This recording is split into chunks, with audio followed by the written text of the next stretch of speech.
Welcome. Thank you so kindly for joining us. Welcome to Green Apple Books on the Park. My name is Car Johnson. I'm the event coordinator for Green Apple. And tonight I am very happy to welcome Daniel Tam-Claiborne for a celebration of his debut novel, Transplants. Let's give a hand for Daniel.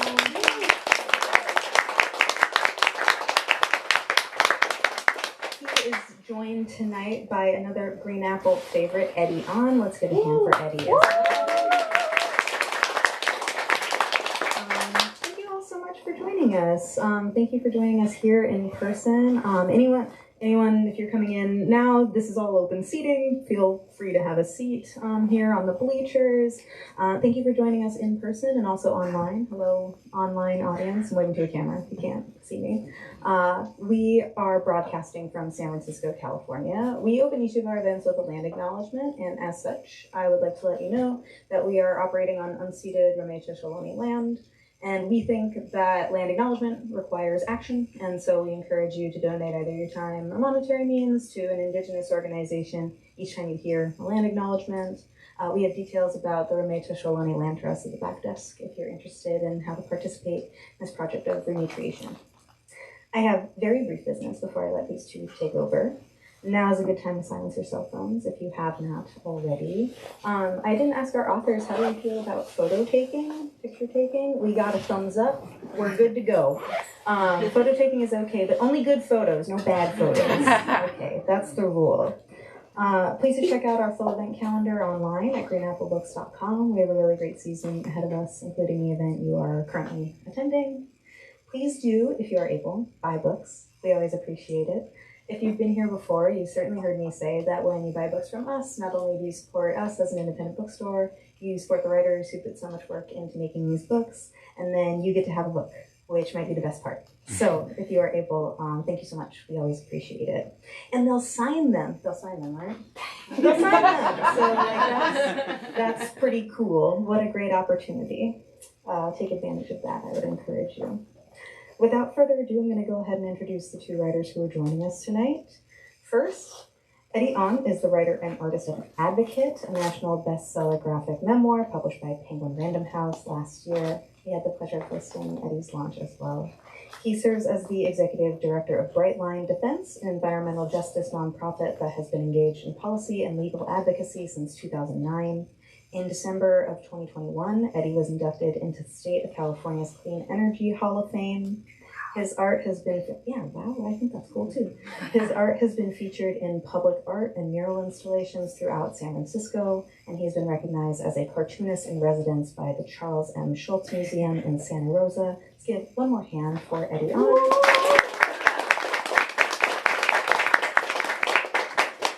And last but most certainly not least, Daniel Tam-Claiborne is a multiracial writer, multimedia producer, and nonprofit director. They have that connection. He is the author of the short story collection What Never Leaves. His writing has appeared in Catapult, Literary Hub, The Rumpus, and other publications.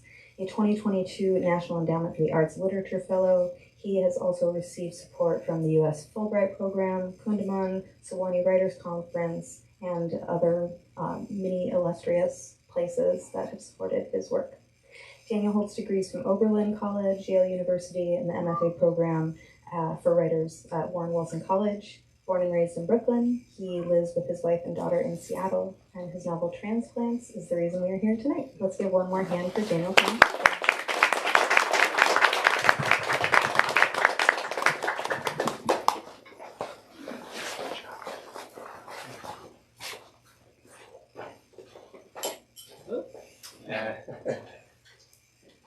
Hi, everyone.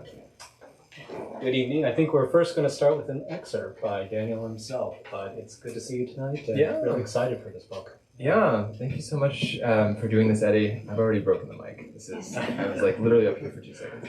I'll work on this, potentially, or I will give up. That'll work. I'm just not going to touch it. That will go better. Thank you so much, Car, Brendan, everyone at Green Apple for having us tonight. It's such a joy and a privilege to be here. Thank you, Eddie, for being so generous to not only read this book, but engage with me and conversation. It's really just a thrill and an honor. And thank you to all of you for coming on such a beautiful day. There are so many other incredible, wonderful things you could be doing. So if you actually do want to leave now, you feel free. But I'm very grateful that you're here. So yeah, I'm happy to start with a little bit of the novel. I'll give folks just a very brief kind of overview. The novel is a coming-of-age story about two women, one who is Chinese and one who is Chinese-American, as they are navigating their place in the world against the backdrop of an increasingly deteriorating U.S.-China relationship. And the chance encounter that they have at a university in rural China sets their lives off in directions that they could not have imagined. So the two point of view characters, Liz is a Chinese-American teacher who is coming to rural China after graduating from college for a couple of reasons. One is that she is grieving her mother's recent death, and her mother and her family had never been very good about communicating the parts about her Chinese identity. And so she wanted to come to China to come to terms with that and gain some understanding. But she is joined there by Lynn, who is a Chinese student. And Lynn is kind of this sort of outlier. She is someone who doesn't have a lot of friends. She finds it very difficult to socialize with peers, with teachers, with other folks who are from the country of her birth. And she ends up at university in a place very close to her hometown with one real mandate from her mother, which is to make one human friend. She has all of these pets as her friends, but no people. And so I'm just going to read a tiny bit from the first chapter. So the chapters alternate perspectives, Lynn and Liz. So this first chapter is in Lynn's perspective. And she's just come to university and is meeting Travis, who's the foreign English teacher, for the first time. On the first day of English class, the foreign teacher, Travis, went around the room, making each of the students introduce themselves. He was wearing a button-down shirt, tucked under a navy blue sweater, his shoulder-length hair twisted in a bun. Each of the students answered with their names and hometowns, but when Lynn didn't respond immediately, Travis paused. "What's wrong? Cat got your tongue?" "What does it mean?" she asked in English, her face blank. She'd never heard the expression. In high school, it always felt tedious, speaking to Wu Laoshi in what was a second language for them both. But Lynn had never met a foreigner before, much less talked to one. The other students had gawked when he walked in too, a real Weigoran in the flesh. Where was he from? Could he speak Chinese? Did he know how to use chopsticks? A hush came over the room when he'd begun to speak. "It means to be shy, not talkative," Travis said. "Is that you?" Some of the other students in class who could understand him snickered. Shy was an understatement. The word he was looking for was jianmin, pariah. But Lynn sat up straight in her chair. "No," she said. "The cat doesn't have my tongue." She looked around the room as if surveying a fiefdom. "I have his." By the third week of class, Travis had already cycled through the more basic lessons on food and clothing and was on to animals. Farms, zoos, aquariums. At university, English was required for all students, but Lynn's roommates, who were also biology majors, couldn't care less about the language. They were more than happy to skip class just as long as they passed, so in exchange for Lynn doing their homework, they promised to keep quiet about her pets. On the blackboard, Travis drew pictures of animals in white chalk, with the English words written next to them. It would have been a good study aid, Lynn thought, had he not drawn the animals so badly that it was impossible to tell whether something was a walrus or an elephant, because they had a tusk in the same place.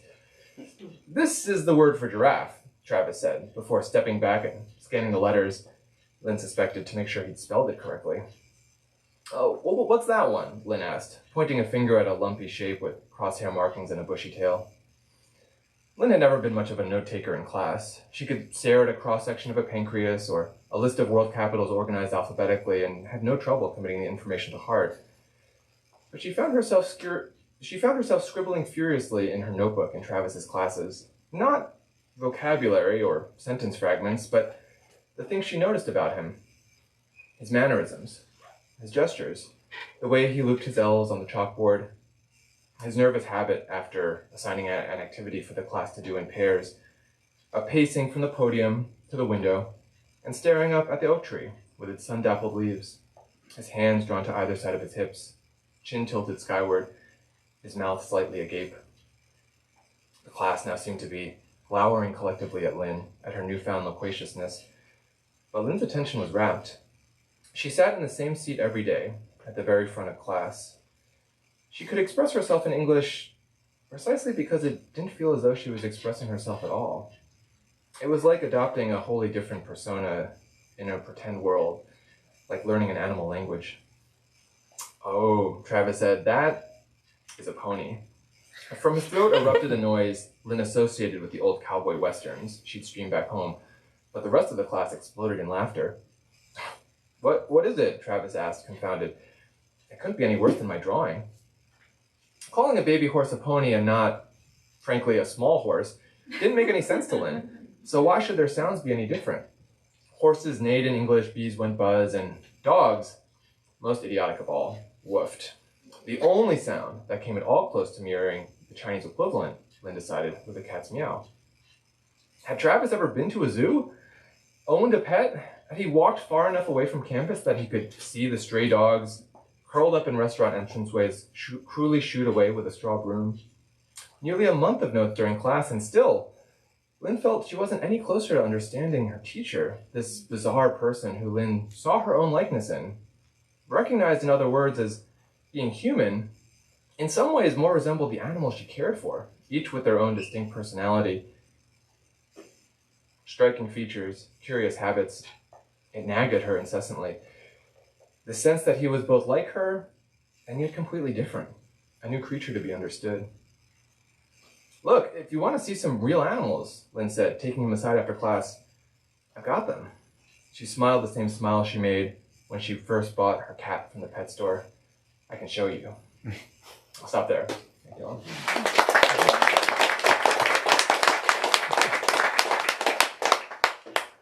That was wonderful. And, I've described this novel as wondrous, and in my mind, the way it builds the world is just remarkable. So I have, a whole set of questions for you, but even off that excerpt to begin with, it was wondering what some of your inspirations were for the book, even in small scene making like that, where you're having this essentially debate, right, between its teacher and student around animals and the sounds they make. A lot of this strikes me as like an act of translation to some degree, but I was wondering if you could get into some of the themes. Yeah, absolutely. I mean, I think the first, it's funny, the first line of this book is "Animals were her first love." It's something that was the very first thing that I wrote in thinking about this project, and very rarely does that actually materialize as something that actually ends up in the book, let alone still the very first sentence that exists in the finished copy. But it was something that I was really kind of curious about, this idea of thinking about this outlier who found it really hard to connect with humans, and finding a kind of surrogate for her in Liz, who in some ways has a community, but that community is kind of rejects her. And so the two of them, they have this kind of uneasy friendship. And I think one of the catalysts for that was stemming from my own experience living and working in rural China. I was out there from 2009 to 2011, shortly after my own graduation. And one of the things that I was cognizant of was sort of being on the outside of both of these kinds of experiences. I think as someone who's kind of mixed race, I feel like I've never really had a feeling of authority over any kind of part of my identity. And so in spaces where I'm with family, I often don't feel like I'm Chinese enough. In spaces where I went to a predominantly Jewish high school, I didn't feel Jewish enough. There were sort of customs and rituals that were completely unfamiliar to me. And so I think one of the catalysts for thinking about these characters was this chip on my shoulder, right, that I carried for a long time. And I think it's somewhat misguided, right? I mean, and we can get into this too a little bit more later. I think we all experience being outliers among sort of different demographic experiences in different ways. But for me, this is sort of something that carried me to China as something well, I'll never really understand this part of my identity without getting to see and experience it firsthand. And I had this very naive thought, right, that if only I could go, then I would figure it out. Suddenly everything would make sense, would fall into place. And of course, the reality was not that way at all. It only led to more questions. And I think that writerly instinct kind of comes into those spaces where you have questions that you're wanting to answer. And so you create these narratives where you can find a vehicle to address some of those issues and try to make sense of them. And I don't think, again, there's any kind of real resolution necessarily. But there was the sense that sort of being outside of both sort of this American, purely kind of white American expat bubble, and this kind of like Chinese local population, that there was an opportunity to sort of like see both dynamics at play, and try to kind of glean some kind of meaning from the ways in which these two populations were able to have an understanding based on this kind of cultural collision. And so there was kind of an early sense about this obligation or this responsibility that we have as people who are kind of like traveling and having the opportunity to exchange cultures. You know, I think oftentimes it's billed as a very positive thing. And I think, you know, I'm actually curious about your kind of experience in your position on this too. Like, I think generally, like... I mean, one of the things that struck me as remarkable about this book, and in case you haven't bought a copy yet, of course, buy a copy from Green Apple. If you've already bought a copy from Green Apple, buy 3. I bought actually 3 tonight. One for my mother, my sister. I did, yeah. And I want you to sign all 3, by the way. But part of it was I really love this book. Like, even when you sent me an initial copy of the, what would you call that? It was not quite this nice hardback version. My individual like Kinko's. Yeah, but it looks, you know, accurate enough. But it, you know, part of what I really admired in this book was, as a writer, you're able to navigate these worlds so effortlessly, and I think that to me is a testament of yours. You know, you don't necessarily wear that chip on your shoulder even as a narrator, as a writer, and so in that way, I really appreciated the storytelling and the empathy that you had for these characters. You described your own experiences in like 2009 to 2011, but one of the things I noticed in this book was the feeling of timelessness that even occurred in the earlier chapters. And maybe if you could describe, like, was that intentional in the way, like, so even in the excerpt you read, there's a glancing reference to old Westerns, and I noticed like the way it talks about media, cultures, food, it had this feeling for me of like, the 80s, 90s, 2000s, and going back to East Asia, not quite knowing what period of time I'm in. But maybe describe like why you even wrote it in that fashion. Yeah, I think perhaps partly the way it feels that way is because the novel didn't necessarily situate itself in this kind of present moment at the outset. I think the desire initially was to kind of create a narrative that was sort of based around the same time period that I was out there, just because all of the details could feel more sort of germane and true. The one thing that I sort of knew about how this narrative would evolve was that there would be this sort of isolation quarantine period. And partly that stemmed from my own experience in 2009 when the swine flu H1N1, which now of course seems like a very distant memory, as it should, but we actually, when we were on campus at the time, the entire university was locked down in a way that, you know, at the time felt incredibly novel and scary and also frustrating, you know, all the things that we are now all too familiar with. But so I had the sense that, right, we have all of these characters who have all this kind of interpersonal drama. And the idea about isolating them in a place where they can't move, they can't leave, they had to sort of resolve all of these tensions and kind of see what would come of some of those dynamics was the only real North Star I had for how the novel would take place. And I was writing it during the end of 2019, early 2020. And of course, as soon as the real pandemic happened, it seemed like a helpful exercise to actually pull the narrative into the present. And so I think part of maybe that timelessness feels like it could easily be situated 10 years ago, 20 years ago, because it was for multiple points in the novel's journey. But I think wanting to pull it into the present felt like there was an opportunity to talk about some of these issues and themes that were just more urgent.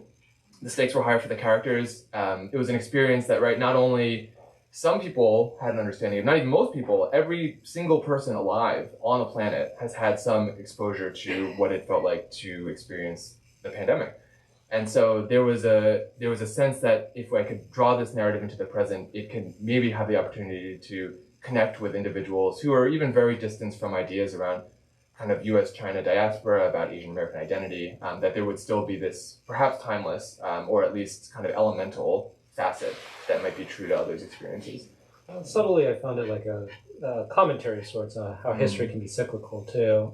Did you have any trouble like making the puzzle pieces fit? Like, were there details in the 2000s that you're like, oh, it doesn't work in 2020s, or vice versa? Well, this is like a great fear, right? Like I'm like waiting at a reading for someone to come up and say like, oh, this was wrong. Like all of these details about this place are completely inaccurate now, which I think are you know, I think it's somewhat founded. You know, the last time that I was in China was 2019, and you know, change happens at an extraordinarily fast pace. So I mean, luckily, the town itself has sort of been abstracted enough that it's kind of hard to pin down on a map per se. So I think that is the benefit. But I think there are certainly elements that I was anxious about, kind of in writing it. Certainly places that I myself hadn't been to or experienced, and the changes that those places had undergone in the years between 2019 and 2025, I think were something that I tried my best to account for, but there's always going to be some aspects that you can't fully kind of capture in a completely authentic way. Well, describe a bit more about the geographic details too, and how you're hashing it out. There's a wide range of rural to urban settings that you picked, but how did you settle on it? Personal experiences or otherwise? Yeah. It stems from a complete lack of imagination, I think. Most were experiences that I were part of my own kind of lived identity in one way or another, and not to say that necessarily it was intentional in that way, but I was interested in situating kind of rural areas for whatever reason. I grew up in New York, and so there was a sense that I had about the vastness of not only this country, or not only the world, I would say, but even this country that was completely unfamiliar to me. I have actually both of my first cousins in the audience today, which is very, very exciting. But I will say I grew up like incredibly sheltered, and there was so much outside of New York that I just had no understanding of. I think like we wear this badge of pride, right? That like New York is the center of the world, which is so obnoxious. But it's also like so innately like part of growing up in New York, that I was like unwilling or unable to understand like what else was out there. And it was really only until going to college and moving to a place that was like super rural Ohio that it dawned on me that there was this vastness to this country that I hadn't yet experienced. And I think that was something that that kind of like sense of awe and wonder, and also like sort of bafflement and estrangement, those were all feelings that I was really interested in harnessing, especially for the character of Lynn as she's coming to America for the first time, trying to see that particular world through fresh eyes. And so I think for whatever reason, the rural areas for me was a conduit to that, because I myself like had this same sense of just complete like wonderment at what was happening. And so there were experiences, especially, I live in Seattle now. I had done a road trip across the country to move out there, and I was driving with my now wife, and the whole time, we would stop at a rest stop, and I'd be like, man, like, can you believe who lives here? And she's just like, yeah, you've asked this like 40 times. Like we get it.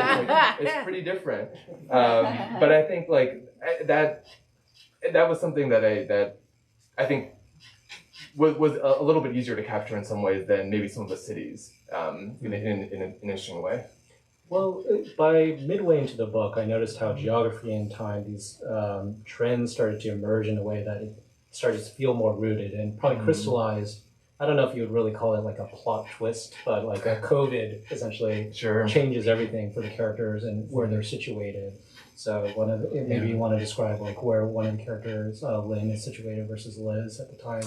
Yeah. I think the introduction of COVID, certainly it caught all of us by surprise, and I think there was a desire not to give a lot of sort of pretext for it. I wanted it to be as surprising for the characters, as surprising for the readers as it was for all of us. And so there was a sense that when it did happen, there was like a kind of calculated decision about like what kind of details to include, right? Because I was writing it during the pandemic itself, but looking back, there are all these sorts of things that are just like so superfluous, right? Like that kind of like the news moves like super quickly. And so I live in Seattle. There was this whole thing, I don't know if folks have recollections of like the Capitol Hill Occupy protests and all these sorts of things. Like there were all of these strands that at the time felt like, this is like a huge deal. And then, 2 weeks later, the news cycle would move on and then like something else would sort of come up. And so there were moments in this where there was this constant like negotiation of where these characters would go, right? Because we didn't have any certainty over kind of like how they would end up. Or how we would end up, I should say. And so there was no sort of set outcome that I had in store for them, because they were also sort of like left to the forces, these like external forces that were in some ways defining the shape of their trajectories. And so that was like very freeing, I think, in a way, because it allowed me to sort of like get out of my own head. I'm like, it's such a awful control freak that I think left to my own devices, I would like meticulously try to like chart each of these characters and like on a spreadsheet and like the sort of organic nature of the way in which we were living through uncertainty provided a vehicle through which I could sort of maybe let go of some of those instincts and just let the characters sort of define where they wanted to go for themselves. But then there was also this like great fear, right? Because again, like how do you render an experience that everyone has had some exposure to in one particular way, that it feels novel, that feels interesting, that you're not talking about things that are like sort of like beating a dead horse, you know? So like there were all these details in different versions of earlier drafts where I would feel like I just had to excise because like this is just like super basic or just like super boring, and like trying to distill it down to something that kind of like was able to be reminiscent of that experience, but also not like treated with too much, I don't know, I guess, like heaviness or just like tedium. I totally relate to that. Even in my own book, I did COVID as a setting, but I didn't want it desperately to be characterized as like a COVID book. Exactly. Because how exhausting is that? Like to relive all those experiences again. Yeah. But that said, like it did heighten a lot of trends that you describe in almost harrowing detail in the book. Anti-immigration trends, anti-Asian hate. There's even a small detail I smiled at about certain American presidents' deranged fondness for a specific dictator. And this was back in 2016 to 2020, right? So it again seems like in some ways like we're repeating history and seeing some of the stuff that we thought was well behind us. Sure. But that all said, like how much did you want these, to be seen as like broader experiences versus maybe just individual experiences in a moment in time? Did you want to just present it as like a multiplicity of experiences to be appreciated? Did you want a debate to actually occur about these themes, or are you more of a writer that just kind of puts it out there and has people sort it out? Yeah. No, I love it. I love a good debate. I mean, I want to be outside of it, but other people can. That's great. I'm like too much of a people pleaser to get myself in the weeds, but. I do, I think that there are like a couple schools of thought, right, around this idea of like what is the role of a writer when it comes to talking about issues that are political in nature, for instance. And I think, people have really divergent views. I think some people might say we should avoid talking about the political because writing should focus on the aesthetic and the lyrical and we should be creating worlds that are, that are outside of the kind of the limitations of the societies we live in. And I think others would say like writing is the conduit to sort of engender empathy and sort of the way to connect with our world in ways that maybe can touch people outside of like what we're hearing from other kinds of sources and other mediums.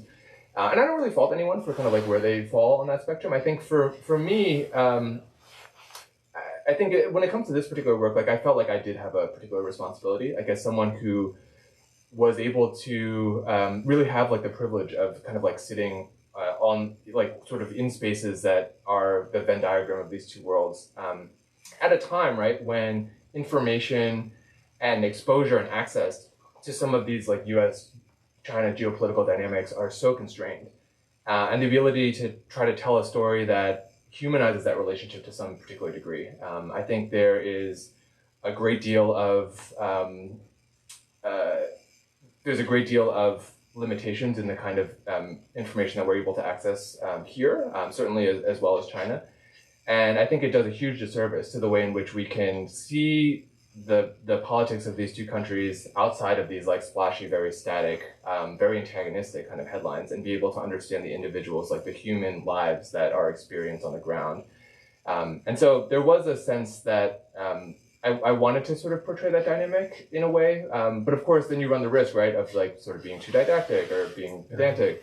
And so, yeah, there had to be that kind of like balance as well. But you're able to fillet it in a way that, looks at these larger geopolitical trends, but also realizes there's a lot of relation. I mean, the purpose of writing it in this manner, I think, was to humanize it, right, through the characters themselves. Yeah. So maybe describe, there's a scene that really affected me, for instance, of a nurse doing an act of kindness to, it was Liz in particular, right, and while she was under quarantine. So that was really surprising, but why did you decide to frame it in that fashion? Yeah, I think there was a lot in terms of the way sort of xenophobic sentiment sort of boiled up in the pandemic, and I think it was certainly true on the U.S. side. I think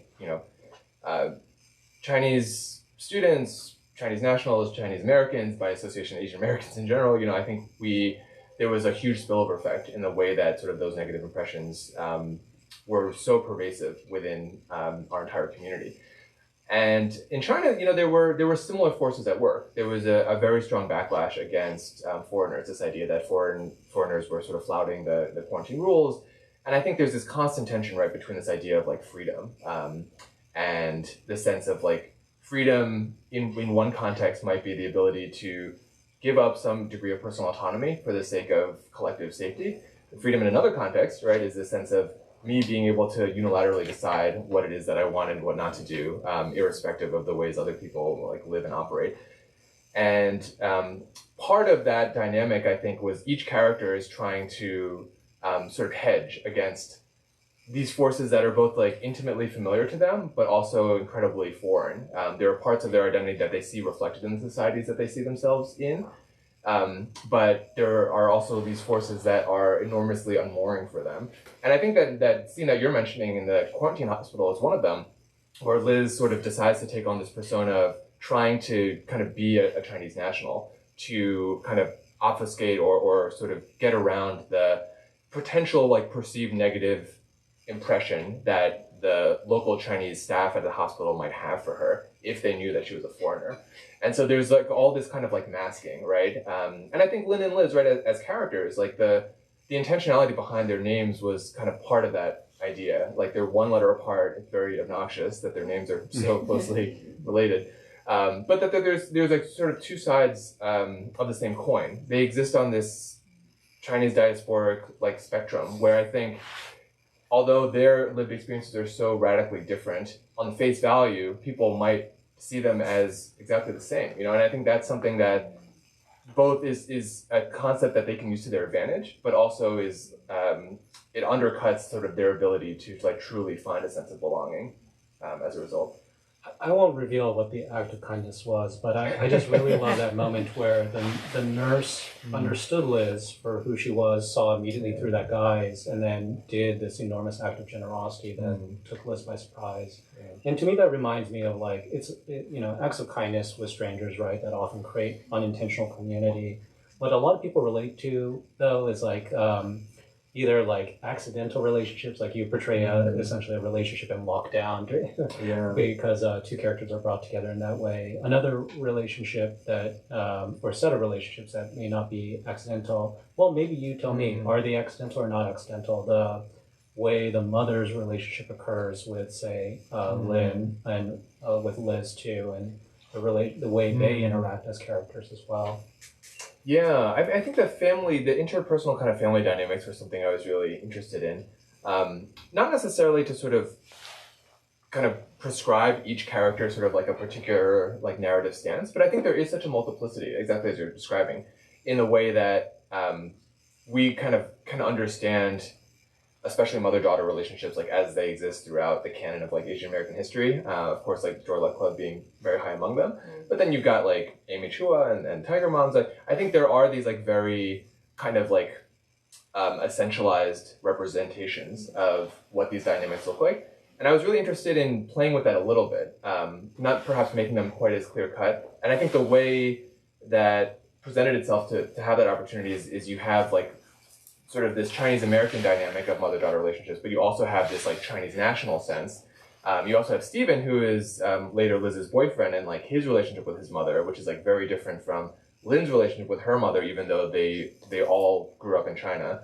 And so just being able to provide a different sense for us too, right, about like what sort of going beyond, I think, like very static, maybe sort of preconceived notions that we have, and being able to kind of like see those dynamics in, I guess still like sort of in that more human, individualized way.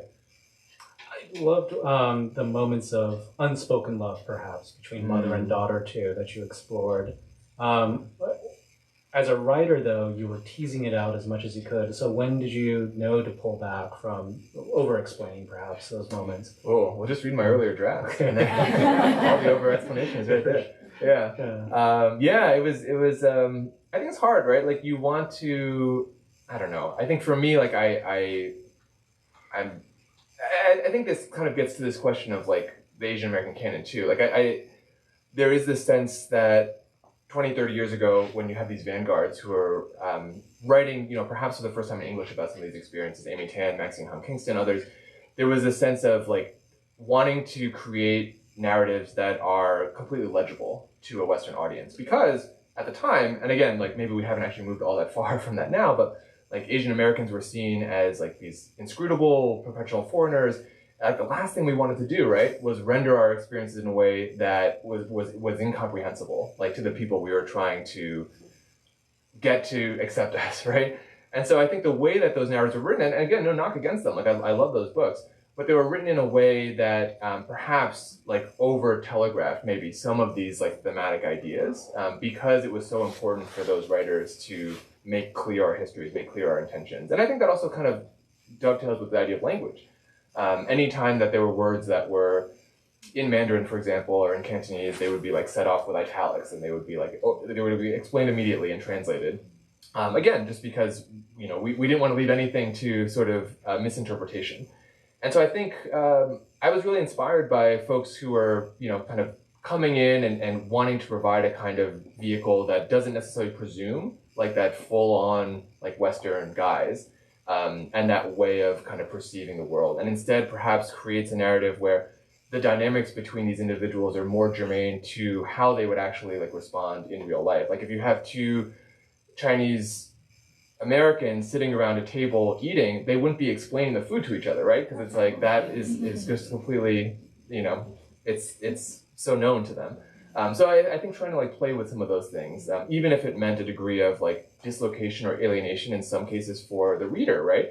I think that was an experience I was also really interested in trying to capture. Like you have these two characters who are thrust into situations where they feel completely like fish out of water, and I think to provide a degree, like a small sense of that on the part of the reader, like is maybe a way to access their journeys in a way that can feel like more embodied.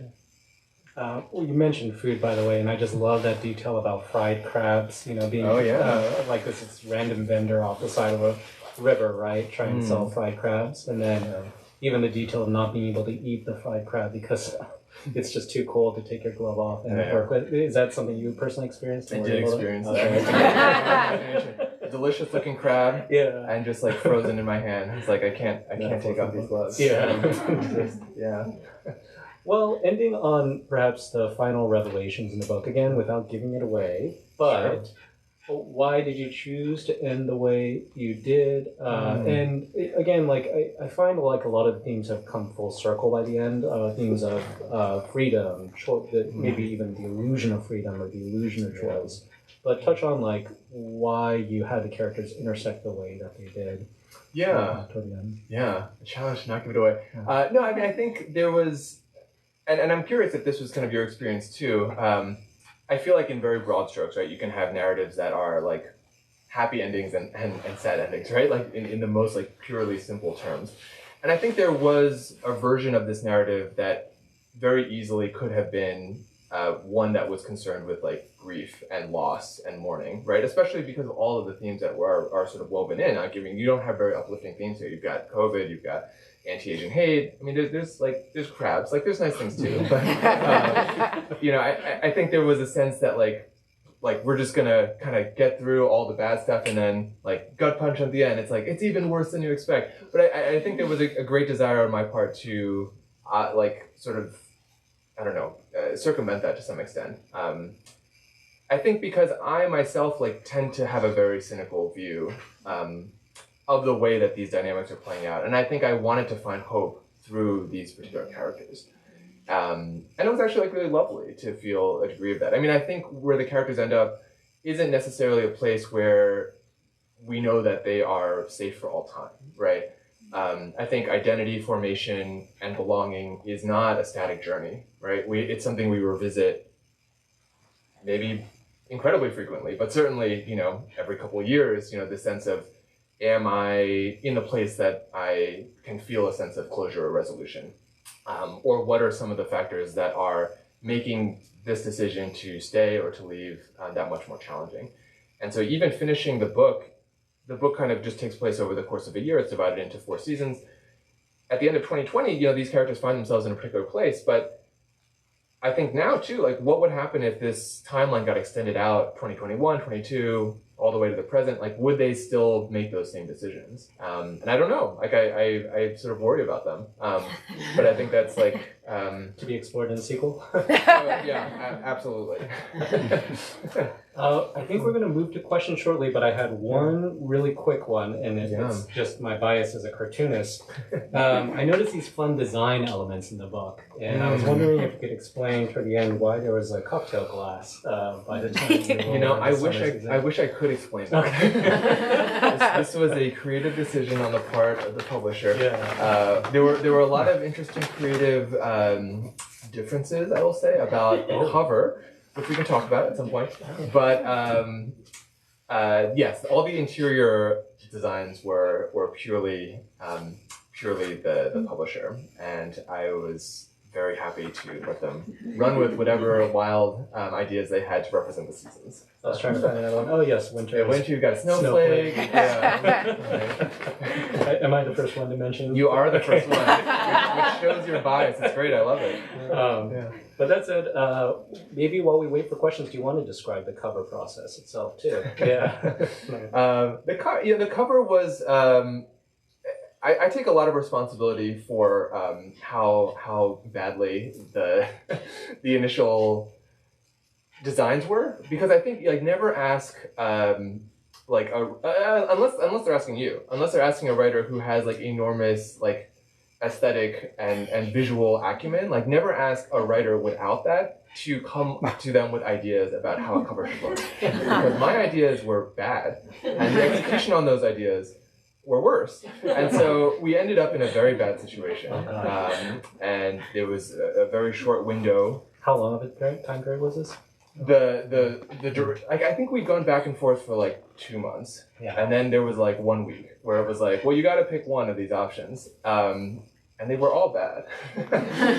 And so a friend of mine who I was complaining to had mentioned that she had followed this graphic designer on Instagram who was like a book cover designer, who posted these process videos of like kind of conception to the final design, and showed me a couple. I said, oh, these are beautiful. She's like, well, just like message him and like see if he can give you like make a cover for you. And I think me being like super naive did that, not realizing that this guy is like the like book design like guru. Like he's just like he's got like an incredible following and does incredible work. But for whatever reason, he was willing to take a chance on me and came up with pretty much this exact kind of collage element on the very first try. So we were able to meet that 1 week window. I remember the Instagram time-lapse video. Yeah.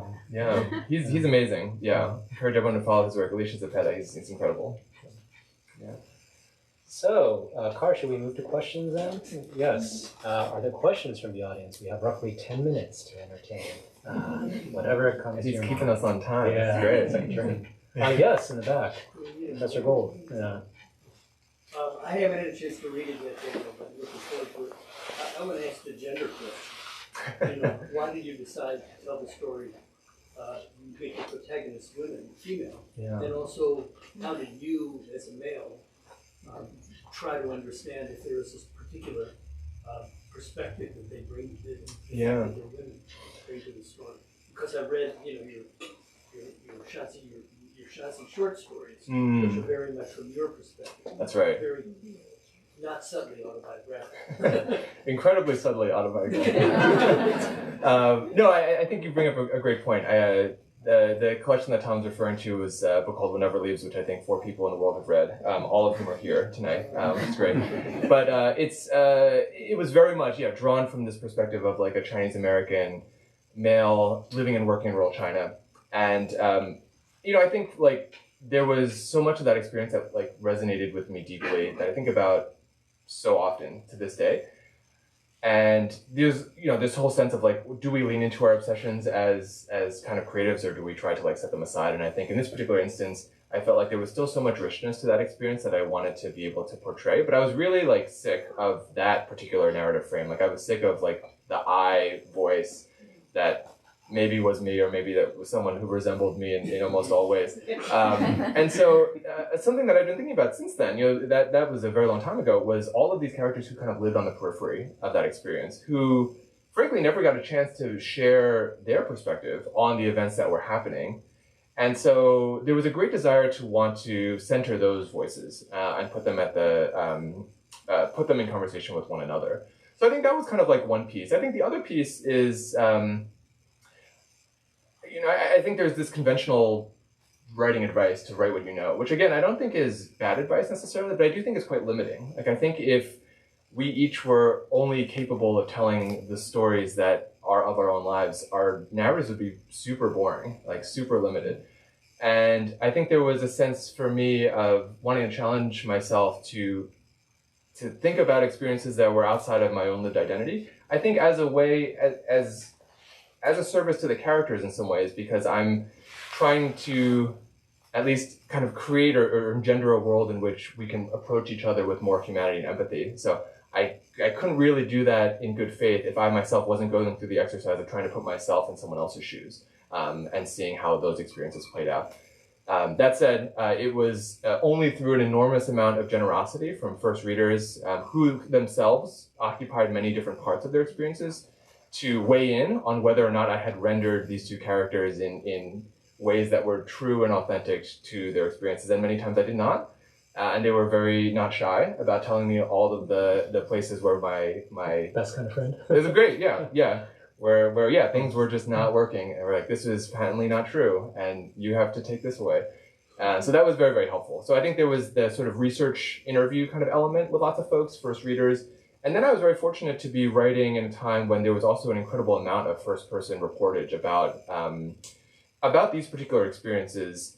Of course, you have Chinese nationals who perhaps had been stuck in America during the pandemic, some who had gone home who were not able to return. And so there were a lot of really interesting accounts that were coming out of that. And then on the other side, there were really, really interesting accounts of Asian Americans who were experiencing this uptick in anti-Asian hate. And so there was also a great amount of literature that was out there that I think as writers, right, we just ruthlessly steal.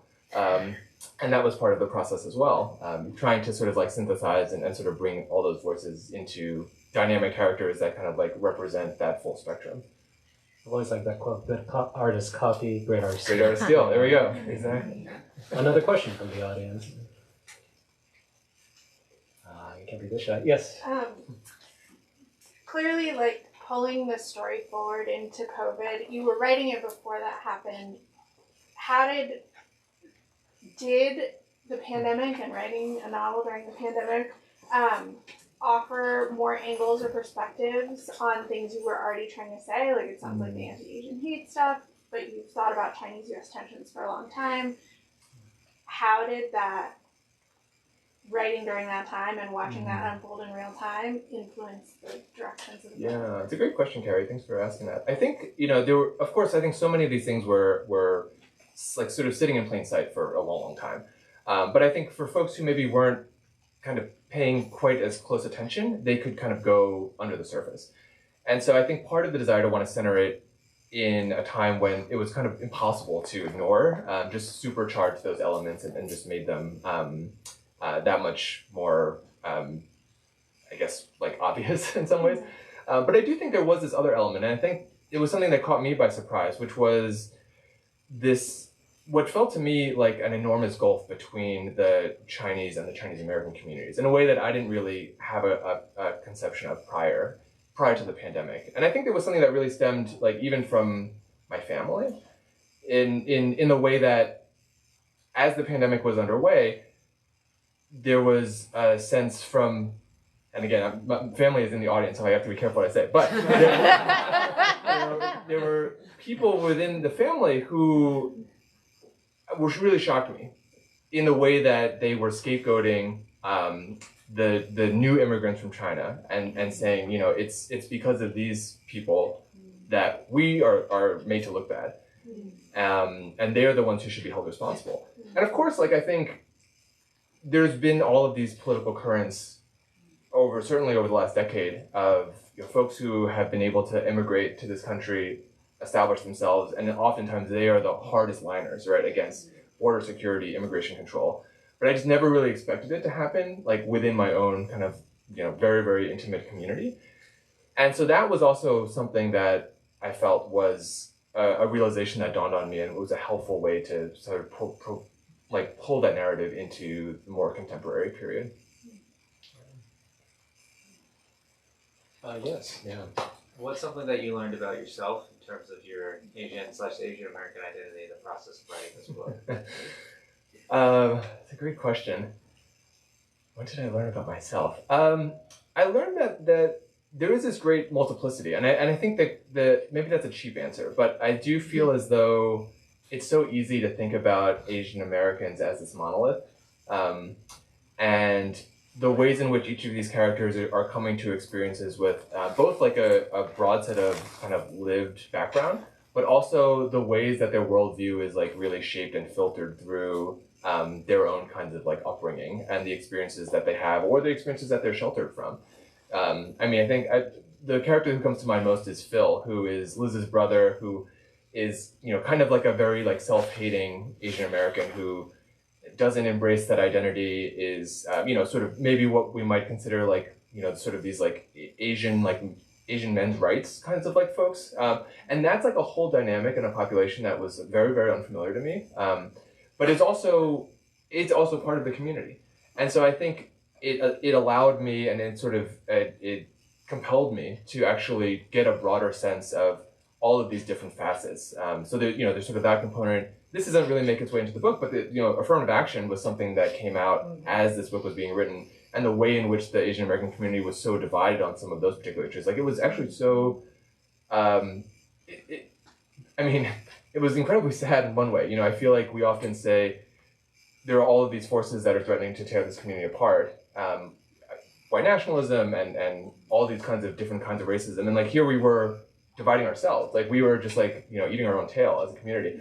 But it didn't feel true and authentic to shy away from that. Like, that is a very real dynamic that's embedded within the Asian American population. And so it felt important to me to be able to render some of those like less positive, less sort of like strictly just like sugar-coated aspects into the narrative as well. Do we have time for one more question? Yeah, Paige. Could you just talk a little about the revision? It sounds like showing so many parts of the bigger story ongoing when we were helping so that it was done. So how did you decide it? Yeah, I mean, I actually didn't revise it at all. It was just, yeah. No, you're absolutely right. I mean, I think so much, you know, I think this touches on the kind of the organic nature of how the narrative came about. You know, actually, I was living in California, in Berkeley, when I was writing a lot of this novel, and in the early days of COVID, like, my partner and I would just go on these long runs. We're like masked and you know, with no one else in sight. And it was a situation where I would just turn to her, you know, much to her like dismay probably, and you know, we would sort of do it like it was a serialized soap opera. It's like, last week in Days of Our Lives, yada yada yada. It's like, what's going to happen in this episode? And we would literally just like on the run, like try to come up with ideas for how the narrative would develop. And some of them, right, like led in positive directions, and other times they went into dead ends, and we had to sort of like pull back and decide to go down another route. So the process of revision was also like very much actively embedded in the initial drafting. But I will say some of the more kind of like heavy-handed revisions came about when thinking about what elements to include and not from these experiences, right, that we were talking about a little bit too, like might just feel too outdated or too familiar, and sort of still trying to be able to provide an outlook into a period that is coming at it from a slightly fresher perspective, or a way in which perhaps we weren't able to read into before. I think that's it for tonight. So with that, perhaps I'll encourage you again to buy 2, 3, 4 copies of this book, as well as please join me in giving 2 rounds of applause on this time. And then one more round of applause for Carr and Green Apple Book for hosting us tonight. Thank you. Actually, can I make a very obnoxious request, which is to take a photo of all of you? Oh, yes. If you don't want to be in the photo, please like put your head between your knees or something. You all. Make sure your dog's If you want to there. hold up a dog, Sorry, I have to hold up or many things. Yeah. Hold up Eddie's book. Yeah. I have more copies. Okay. All right. 1, 2, 3. Beautiful. Okay. Thanks so much.